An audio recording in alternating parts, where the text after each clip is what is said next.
the people in this room and beyond.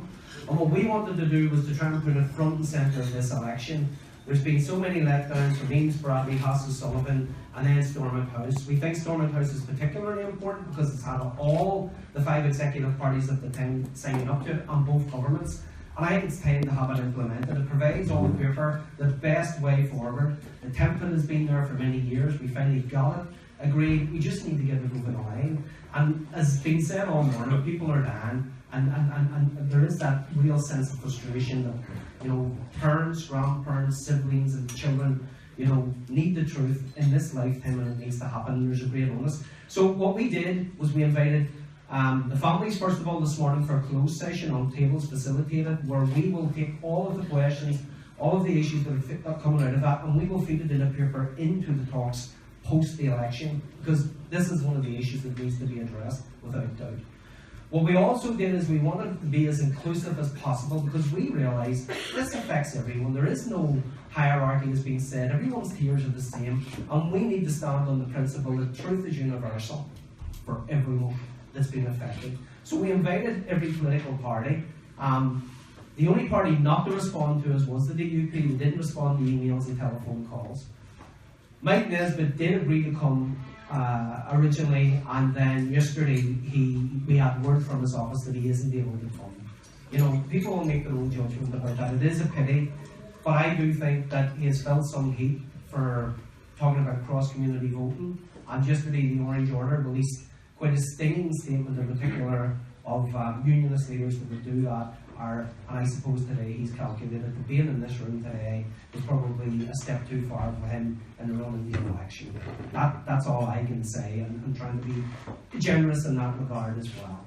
Privately, he knows the issues. So we're delighted to be joined by our 3 politicians. The kind of format is, and I'm going to ask somebody to give me my phone to try and time this in my glasses, but the 8 minutes each, they respond to what you hear, but also to set out your vision in terms of where it's going to. And we know it's a particularly busy time. We're going to ask Stephen to go first, then Colin, and then Michelle. So, like you can see, people are comfortable coming up here and speaking. We'll use their dial pads at it.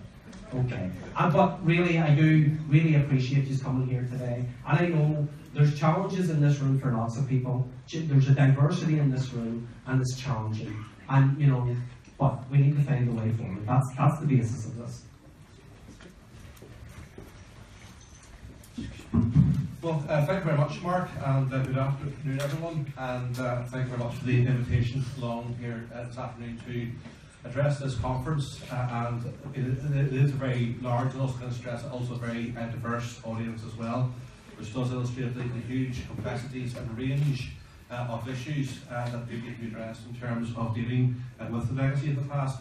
Can I pass on apologies, first of all, from Emily Long, the Alliance Party leader, who you might pick up from the media has been battling with various flu ailments over the course of the week. So I've been standing in at various different events as best I can. So, but she does want me to stress that, as well as the party as a whole, she personally does really understand the urgency of addressing these issues, and she did very much want to be here. In terms of the overall context, I think that the starting point to say is that we have to really recognise the real hurt and strength of feeling that exists for victims and survivors right across the community. That was extremely well exemplified by the 4 testimonials that we have just heard. Certainly they, all of them very much moved me and have added very much to my own understanding of the situation.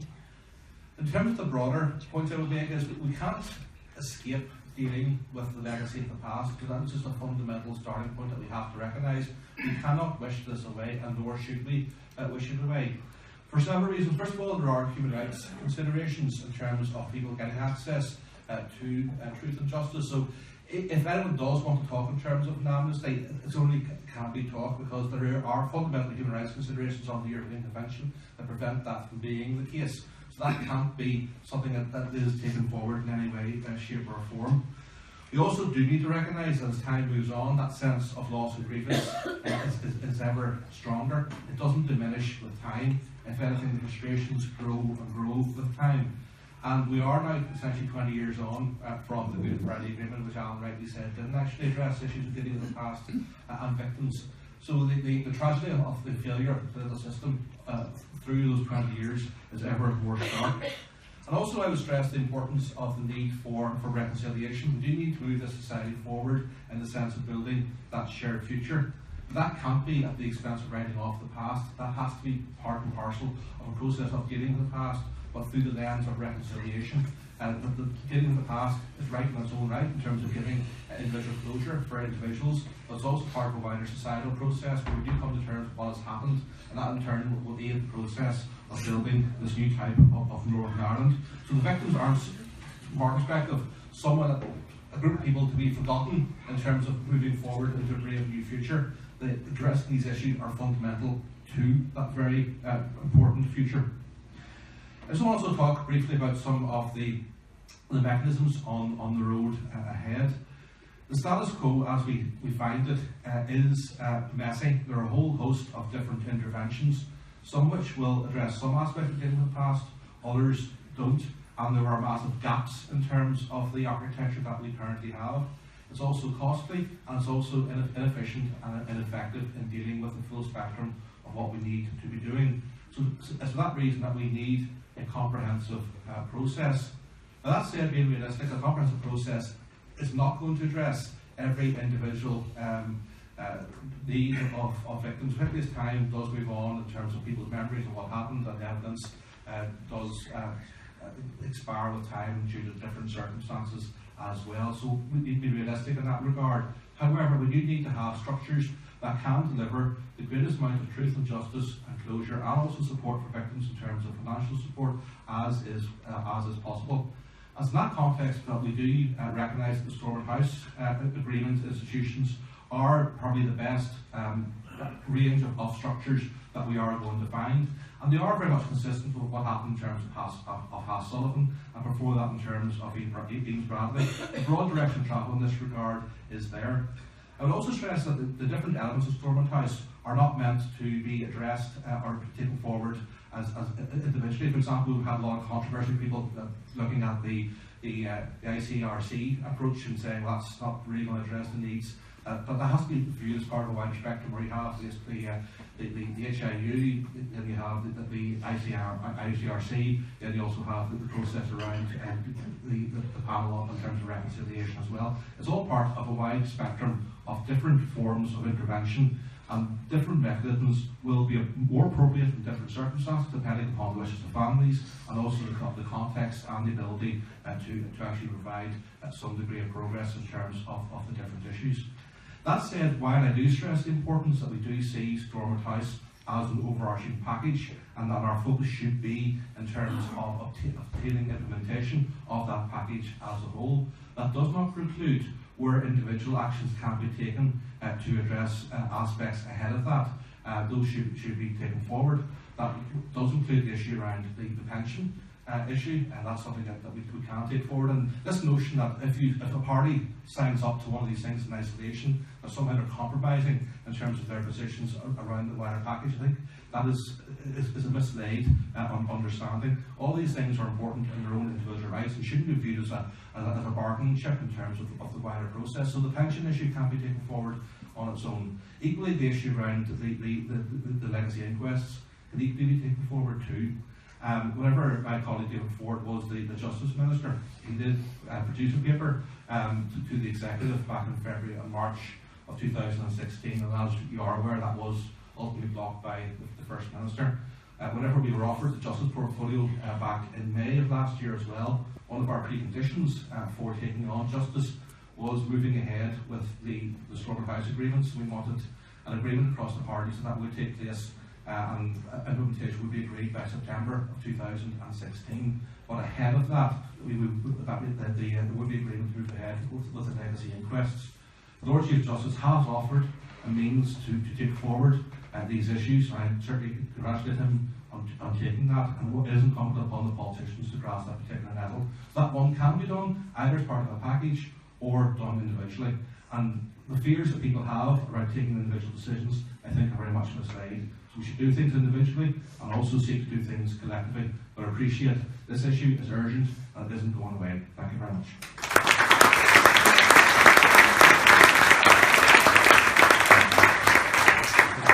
Thank you, Stephen. I'm now ask Colin, please. Thank you.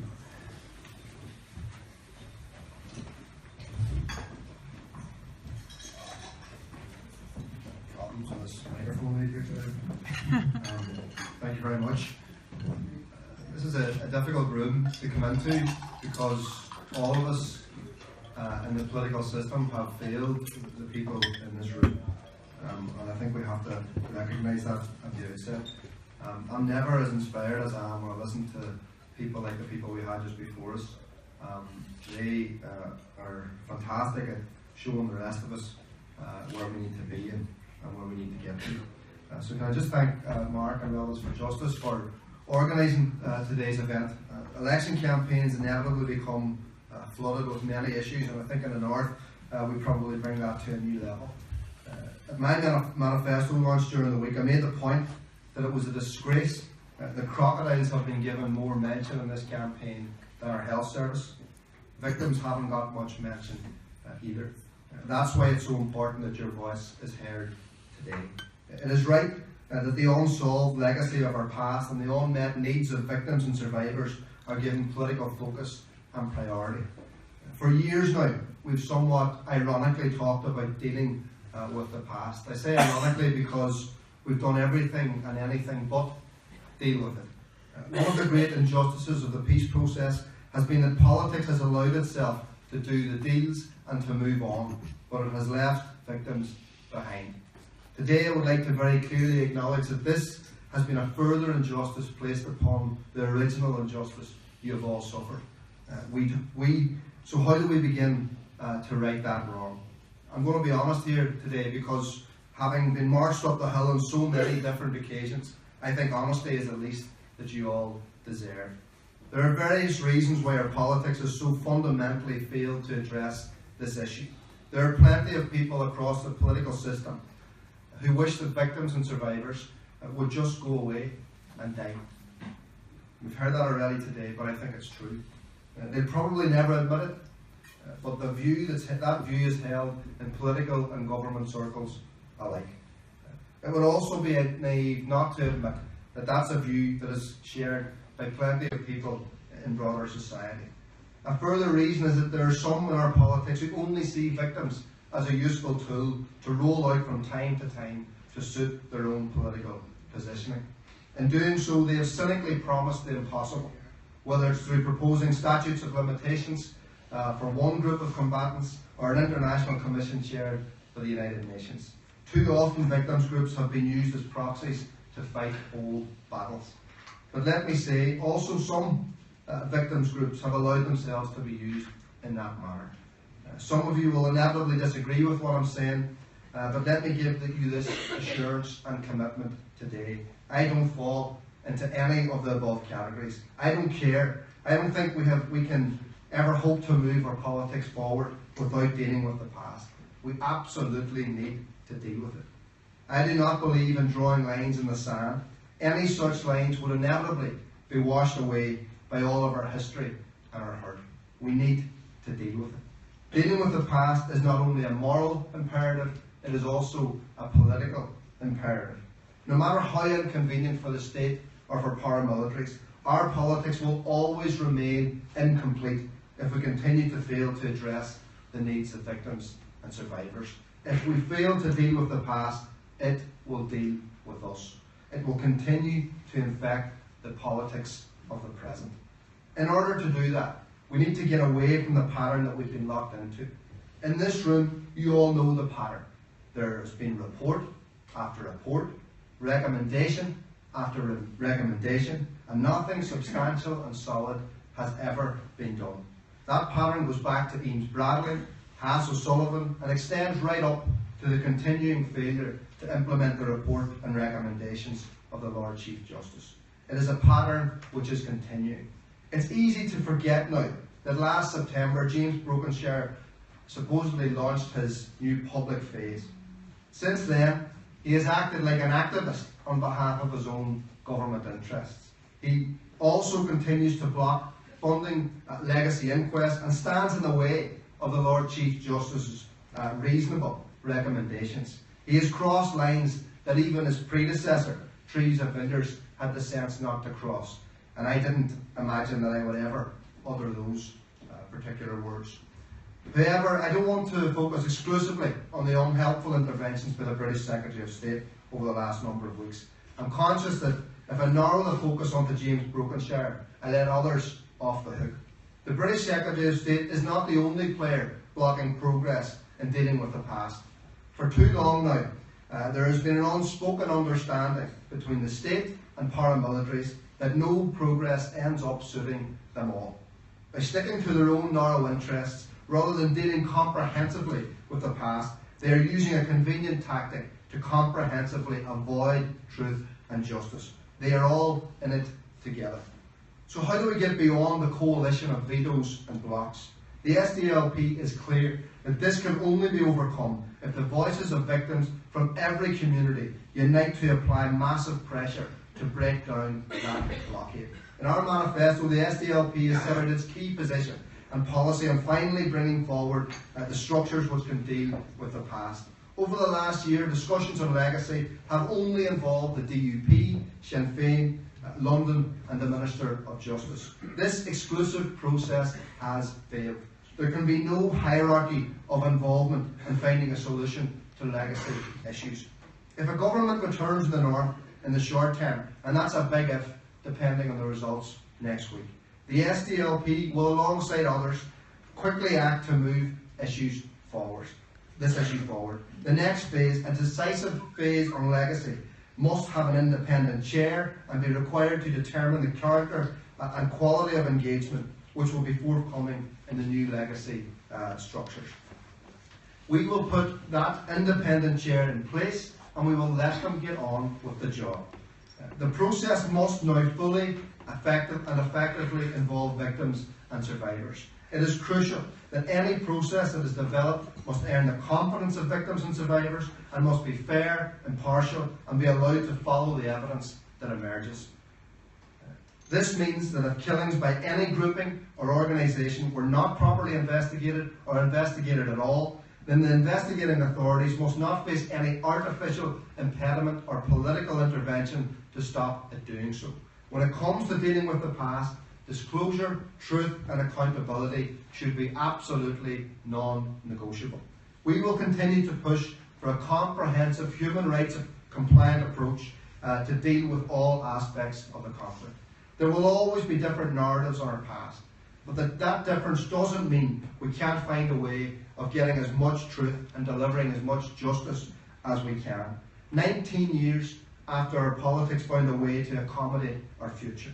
It is long since time that we come to an accommodation that deals with the past. This would be one of the single greatest contributions to reconciliation and healing. All the political leaders in this stage owe this to you, and we equally owe this to our society. Thank you.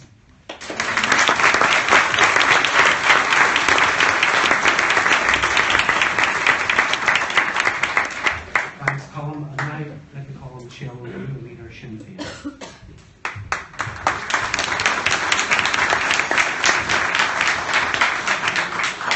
Thanks very much, Mark. And I'm conscious that I'm getting up to speak after you've heard testimony of four families' journey and their own personal story. So it's always very difficult, I think, to get up and to speak after that. I'm really honoured and delighted or grateful to Relative Justice for asking me to come along this morning and to engage, and I'm here to listen. I was at an event the other day, a business event, and afterwards one of the business leaders came over to me and he said, "Why do you have to talk about inquests and cost all this public money into inquests and help people to get the truth?" And I said, well, do those people not deserve the justice? Do they not deserve truth? Do they not deserve to have their needs answered? And he said, I know, but it's holding us back. It's driving, we can't get forward, we can't go into a new society and a shared future because of that. And I said, listen to yourself. People like that would do well to come into a room like this and actually listen to people's own journey and how it's impacted on them. The conflict impacted on so many people, and people deserve to have what they need to help them to move forward. And when I listened this morning to all the contributions from John, Alan, Roshan and Shirley, it makes your heart sore, because people talk about victims and people who've been impacted by the conflict like it's an abstract, something that's happened to someone else. But it'll make your heart sore whenever you listen to people's own personal journey and how it's impacted on them. So we have a job as political leaders, and to listen, to engage and to deliver on what we know we can deliver on, the implementation of what has previously been agreed. So I want to, I suppose, start this morning by acknowledging the pioneering work of Relatives for Justice and the work that's been done in supporting you and supporting families to be empowered to speak out. And I think that is crucial. I think that our society is absolutely all the better for it because of all of that work that's been done. I'm also very conscious that as we speak this morning, you're feeling, and again the panel picked up on that, you're feeling that frustration. The fact that you've been denied the inquest, the fact that you've been denied truth, you've been let down by a flawed HET process. When I look around the room and I listen to claims of national security from the British government, I don't think anything to do with national security will be impacted by giving truth for something that happened over 40 years ago.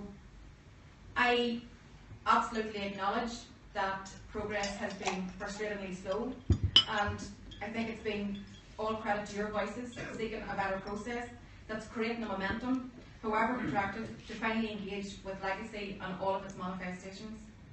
Indeed, the recent report from Irish Foreign Minister Charlie Flanagan, where he said that the call for an independent inquiry into the killing of Pat Finucane is to be welcomed, despite the fact that that commitment was made 16 years ago in Weston Park. Processes have been slow for all of us, for us too in Sinn Féin, in attempting to implement the commitments that have been made flowing from the Fresh Start Agreement. And today I'm aware that there are people here who have been harmed by Republicans, by loyalists, and by the British state, and the panel reflected that this morning. And I want to acknowledge all of your hurt and all of your loss. Alan said this is a time for healing, and I see that as key. I see that as my job as a political leader. We have to heal the hurt of the past, and the best way to do that is for to allow families to have truth. Let me say, as a party, Sinn Féin are sensitive to, as I said, to all of your loss, all injury, and we're committed to implementing the agreed Stormont House Agreement legacy mechanisms that will engage the needs of all victims. We acknowledge the human impact of all lives lost, irrespective of the person's background. And I'm aware that these are not black and white issues. They are deeply complex. And for us, engaging with legacy and victims is an issue of rights and equality, and I think it was Roshan or someone raised that point earlier on. It is absolutely about rights and equality.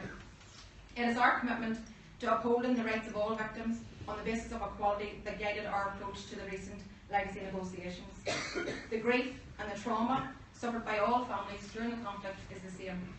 There can be no hierarchy of victims. All victims must be treated on the basis of equality, and there can be no hierarchy of loss. We in Sinn Féin are committed to dealing with the issues of the past on the basis of a universal approach. There can be no selective cherry picking or politicking with grief, which is core to the British government's approach to legacy. We in Sinn Féin are serious about acknowledging the loss and the grief of all. Just last week we hosted families, and I know some of you are here today, in Dublin and in Strasbourg. I am acutely aware that many of you have first-hand experience of the practices of state violence, whether in the interrogation centres, in prisons, in your communities or in family homes. I know that the British government's arrogant, belligerent and self-indulgent approach to legacy is an affront to you all. The campaign by elements of the British Conservative Party and Unionist parties to introduce legislation to protect former and serving British service personnel is an attempt to protect those in the political and military leaderships who designed, who developed and who implemented British conflict policies. That's not acceptable to Sinn Féin, and I'm certain it's not acceptable to you as families. It was the British government who halted and walked away from the implementation of the legacy mechanisms agreed in the Stormont House Agreement back in 2014. And it's true, they fear the truth. They fear accountability. They fear questions from families about the true extent of the practice of collusion or scrutiny around their plans for an amnesty for British soldiers who killed with impunity. At its core, this current British government's approach to legacy has been designed to conceal their role as a key conflict protagonist, and I told that to Theresa May in every matter. Engaging with legacy will also present challenges for all of us. It will present challenges for Republicans. I'm saying loudly and clearly that Sinn Féin will use every fibre of our influence to ensure that Republicans cooperate with the legacy mechanisms. We're not introducing caveats or hiding behind a national security veto. We remain committed to challenging the British Government to fulfil their legacy obligations and upholding the needs of all victims. So in the time ahead, we continue to make the case for the full implementation of the Stormont House Agreement mechanisms in a human rights compliant manner, advocate for the necessary resources for the Police Ombudsman, advocate for the immediate resourcing of the Lord Chief Justice Inquest Plan. We will continue to stand with families who seek accountability, who seek the truth, who seek recognition and acknowledgement of their loss. We will continue to stand with you as you make your voices heard. And I think the key thing that was said this morning, and was said by all those who participated in the panel, time's running out. We have the mechanisms, we know how to deal with the issues, we know how to deliver the truth. It's now time for action. We don't have the time to wait. And I will give you my personal commitment and the commitment of my party to stand with you, to deliver the truth, and to show leadership in terms of doing all of that. Gormain.